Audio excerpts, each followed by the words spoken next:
আসসালামু আলাইকুম গাইস, আশা করি ভালো আছেন। আমরা ভালো আছি।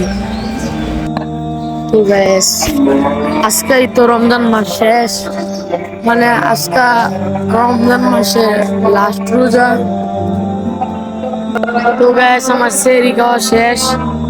এখন মসজিদে আজান দিয়ে দিচ্ছে, তো এখন আমি নামাজটা করবো।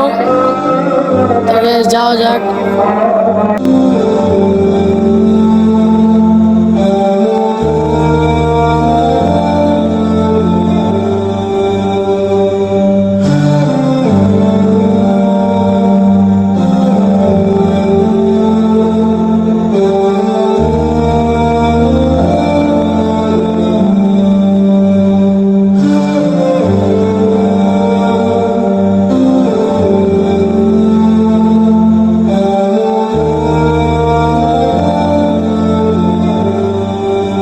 গাইস, এখন নামাজটা পড়া শেষ।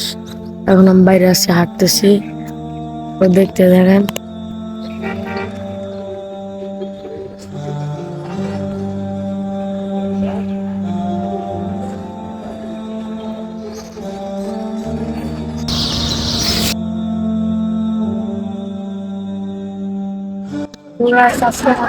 সেহারি আর রমজান মাসে শেষ। তো এই রমজান মাসের উসিলায় যাতে আমাদের সকল মুসলমান ভাইদের গুনাহ আল্লাহ তাআলা মাফ করে দেন, এটি আল্লাহর কাছে আমার আশা। আমার ব্লগটা এখানেই শেষ। আসসালামু আলাইকুম।